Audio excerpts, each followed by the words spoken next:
Hi, good morning. Morning. How y'all doing today? My name is Vipin Sunny Sam, and today I'm here to talk about a very crucial topic, and also to persuade you about the fact that the once nicknamed Mad Dog of the Middle East, that is, Muammar al-Qaddafi, is still a very scary and dangerous threat to the people in Libya and also to the world. He's been linked to mass murders and acts of violence across the globe, and he has to be stopped and brought to justice. So y'all should be wondering, who's Muammar al-Qaddafi? He's the ruthless dictator of Libya for the last 41 years. On September 1st, 1969, he staged a hostile takeover of the then Libyan monarch, King Idris, and exiled him to Egypt. And then he became the dictator of Libya. His ideals are pretty much pro-Arabic, and he believes in anti-Western philosophy where you can obtain weapons and financial assistance as long as you're going against imperialism. And he converted Libya into an Islamic socialist nation. He stripped them of all their fundamental freedoms, freedom of speech, expression, and had complete control over all the essential necessities that the people need. He also made sure that he had complete financial control of Libya, that everything goes under him. Everything has to be signed, or he has to say yes to everything before anything has been passed. Throughout the years, he's been linked to numerous mass murders, terrorist attacks, plane bombings. So I was just surprised when I did my research and found that this man is still in control. I mean, recently Saddam Hussein, he learned his fate. So even I thought that he should have, Gaddafi should have got it before Saddam did. At least Saddam was dealing with people in his own country. But when it comes to Gaddafi, he was just worldwide. He used to sponsor so many terrorist activities, and the thing that actually the thing that helped him out was all these acts were linked to him later on. It was not right off the bat. He had a good time of reference where he was safe. He was like, okay, yeah, I'm going to be safe. They're not going to come against me right now. And then he was linked on it later on. So for more than 40 years, the blood of thousands of people have been crying out in horror regarding the harsh brutality that's committed against humanity in Libya. The country has become a place where a father is scared to send their child to school because they might get shot for reading the wrong material. Or if there's an American or Australia around, bombs might go off. And another one which really surprised me was that if you voice your opinion or any form of expression against, there's no government, it's against Gaddafi, you'll be sent to the so-called prison. And you become his political prisoner. And the only relief at this prison would be death. Because otherwise you're just brutally treated, you're beaten. Some of them were going through so much harsh realities there. People here should be glad that the prison system is so much more better and they actually, have chances for education. They can reform themselves through the process. And they can express their opinions after a while and get out there and tell their stories and stuff like that. So his reign has been marked by cruelty, terrorism, and violence. For almost 41 years, he has deprived the people of Libya of their dignity, peace of mind, and the very essence of their life. Hence, Gaddafi must be stopped and brought to justice. As I was talking to you earlier about the crimes that he has committed, I would like to focus on a few of them during the speech. The first one is the most famous one, and there's a movie done based on it too. It was done at the Munich Olympics. On September 5th, 1972, Israeli athletes were held hostage by the Palestinian militant secular group known as the Black September. And this group is actually supported and both financed by Gaddafi. At the end of the ordeal, 11 Israeli athletes and 1 German police officer were dead. Next, on December 17, 1973, 5 Palestinian terrorists fired in an airport in Rome, and they killed 2 people before they tried to hijack the American Airlines Flight 707.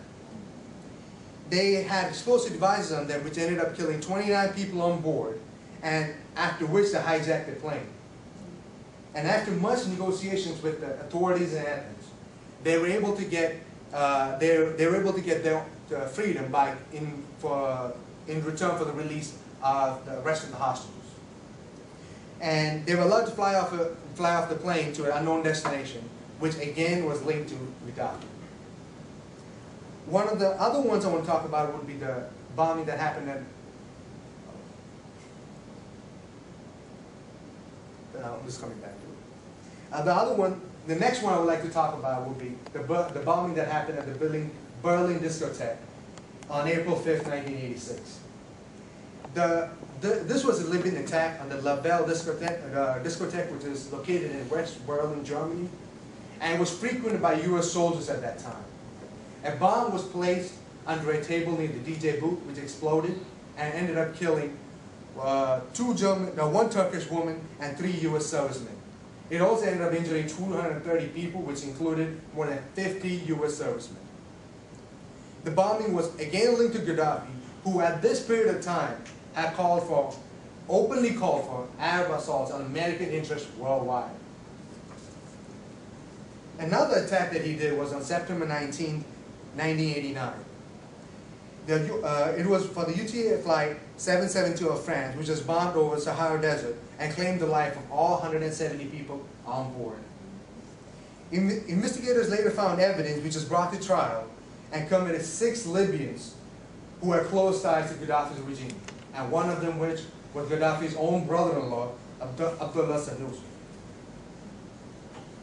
Now the last one I would like to talk about is also the most gruesome of them all. And it would be gruesome because it was a complete violation of human rights. And it would be the Abu Salem prison massacre. Today marks the 14th anniversary of that event. And on June 28, 1996, hundreds of political prisoners were mercilessly treated and brutally killed in the Abu Salem prison, which is located in Tripoli, because they had complained about the horrible conditions that they were going through in the prison. The death toll of this massacre was estimated at 1,300 people, and many of them were feared to be victims of extrajudicial executions. Many of them were just buried in mass graves or just thrown into the sea.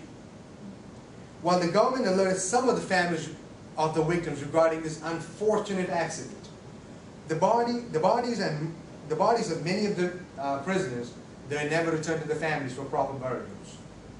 So y'all should be wondering why a man who has committed so many ruthless killings, bombings, murders, still in power, and still the dictator of Libya. Well, the fact is, when he became the dictator of Libya, he also became in control of the largest proven oil reserve, the whole continent of Africa. Libya has the Middle East's 6th largest oil reserve. In 2007, it had $56 billion in foreign exchange reserves. So that was a good enough reason for most of the Western powers when they concluded that, you know what, for us to function, we need to have friendly ties with Libya. That means we have to have Gaddafi on our side, or at least be on close ties with Gaddafi, because due to the oil and other businesses that his country provides for the international community. Also, Gaddafi is going to end up paying $2.7 billion in total damages to most of the countries that has been affected due to his terrorism. Hence, for the last decade, Gaddafi has seemed to have gone underground and is no longer viewed as an active threat. But I still believe that Muammar Gaddafi is a silent and invisible sponsor of terrorism and violent acts all across the globe. He is a poisonous thorn in the name of justice, and he must be stopped. The man Ronald Reagan termed as the mad dog of the Middle East has turned himself into a soft poodle in order to attract Western investors and interests. He has toned down many of his acts of violence just because of the fact that of the increased presence and possible sanctions imposed on him by U.S. and other opposing nations. We still have no clear proof that he has changed his treatments of his political prisoners or the people in Libya. Right now, as we speak,